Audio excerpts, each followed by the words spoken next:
Hello বন্ধুরা, welcome to Nag family story. আশা করছি তোমরা যে যেখানে আছো খুব ভালো আছো। আর আমি কিন্তু গোপালে কৃপায় খুব ভালো আছি। তো সবার আগে তোমাদেরকে জানাই শুভ জন্মাষ্টমীর অনেক শুভেচ্ছা ও ভালোবাসা। আর আজকে হচ্ছে মঙ্গলবার, এখন বাজে ঘড়িতে 7:30 মতো। আর ইতিমধ্যে দেখো আমি কিন্তু পুজোর তোড়জোড় আর কি অলরেডি শুরু করে দিয়েছি। গোপুসোনাকে যেখানে বসাবো সেই জায়গাটা মোটামুটি একটু ডেকোরেশন করে নিয়েছি। এখানে সমস্ত জিনিসপত্র আনা হয়ে গেছে। আর এখানে সিংহাসনেও সমস্ত ঠাকুরদেরকে আবার গুছিয়ে গাছিয়ে রেখেছি। তো ঠাকুরের জায়গাটা আমার মোটামুটি রেডি। আর এখন তো রাত 12টা বাজতে অনেকটা টাইম রয়েছে। তো পাপা বাড়িতে ছিল, বললাম একটু নারকেলটা তাহলে কুড়িয়ে একটু হেল্প করেই দাও। আর এদিকে দেখো কড়া বসিয়ে দিয়েছি, নারকেল কোড়া প্রায় হয়ে গেছে, আর একটা বাকি হলেই আমি এখন নাড়ুটা বানিয়ে নেব। এই যে দেখো বসিয়ে দিয়েছি, আর প্রায় অনেকটাই হয়ে গেছে। আজকে আমি চিনি দিয়ে করছি, গুড় দিয়ে করছি না আর কি। তো চিনিটা একটু ভাজা ভাজা হয়েছে বলে কিন্তু একটু লাল লাল হয়েছে। তো এইটি আঠা আঠা ভাব হয়ে গেছে, আর একটু নাড়াচাড়া করলেই এটা রেডি হয়ে যাবে। তো আজকে আমি বেশি কিছু বানাবো না, গোপালের মিষ্টি আর নাড়ু দিয়ে রাত্রিরের প্রসাদটা দেবো। কালকে নন্দোৎসব, কালকে সমস্ত কিছু বানিয়ে দেব। এই যে দেখো ঢেলে নিয়েছি এখন পুষ্পপাত্রের উপরে। এটা একটু ঠান্ডা হলে এই যে নাড়ুগুলো আমার কিন্তু রেডি হয়ে গেছে। তো চলো, এখন ঘড়িতে 12টা প্রায় বাজতে চললো। এখানে আমি গোপুসোনাদেরকে নামিয়ে রেডি করে নিয়েছি অভিষেক করার জন্যে।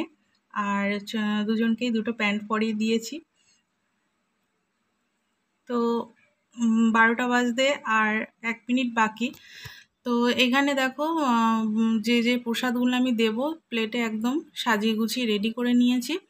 আর অভিষেকের জন্য যা যা লাগবে আর কি, দুধ, ঘি, মধু, দই, চিনি, আর হচ্ছে গোপুসোনাদের ড্রেস, এগুলো সব রেডি করেছি।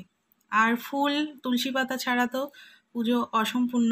বৃষ্টির জন্য না একদমই গাছে ফুল ফুটছে না, তো যা মোটামুটি ছিল তাই নিয়ে এসেছি। আর এদিকে দেখো এখন পাত্রটার মধ্যে একটু তুলসী পাতা আর ফুল দিয়ে আগে একটু সাজিয়ে নিচ্ছি, তারপরে গোপুসোনার অভিষেক করব।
শুভ সকাল বন্ধুরা।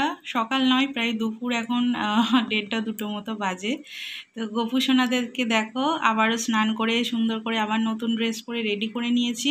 তো ভোগ লাগিয়েছি, কি কি রান্না করেছি গোপুসোনার জন্যে তোমরা এক ঝলক দেখে নাও। এখানে রয়েছে মালপোয়া, তালের বড়া, লুচি, এটা হচ্ছে পাকা কলার বড়া, আর রয়েছে সুজি, সিমাই, নারকেল নাড়ু যেটা কাল বানিয়েছিলাম, আর রয়েছে তিলের নাড়ু, তিলের নাড়ুটা কেনা, 5 রকম মিষ্টি, এখানে রয়েছে খই, মুরগি, আর রসগোল্লা। আর ফলটা আমি কেটে দিইনি, যেহেতু বিকালে সবাইকে প্রসাদটা দেবো, তো এখন কেটে রাখলে কালো হয়ে যাবে। গোটা ফল আমি 5 রকম দিয়েছি। আর এখানে দেখো রয়েছে পোলাও, ফ্রাইড রাইস, 5 রকম ভাজা, যার মধ্যে রয়েছে উচ্ছে, পটল, বেগুন, বরবটি আর কুমড়ো। আর নোটে শাক ভাজা রয়েছে, কচুর শাক, ডাল, পনিরের তরকারি, চাটনি। ডালটা ভেজ ডাল। তো এই মোটামুটি রান্নাবান্না আমি করতে পেরেছি গোপুসোনার জন্যে, খুব কষ্ট করে খুব ভালোবাসা দিয়ে করেছি। আশা করি গোপুসোনার ভালো লাগবে। তো চলো এখন গোপুসোনা তাহলে খাওয়া দাওয়া করে নিই। আর আমিও সকাল থেকে উপোস করে আছি, এরপর সবাইকে প্রসাদ দেব, দিয়ে তারপরে আমিও প্রসাদ খাবো। তো আজকে ব্লগটা এতটুকুই থাকছে বন্ধুরা, দেখা হবে নতুন একটা ব্লগে। ততক্ষণের জন্য সবাই সুস্থ থেকো, ভালো থেকো।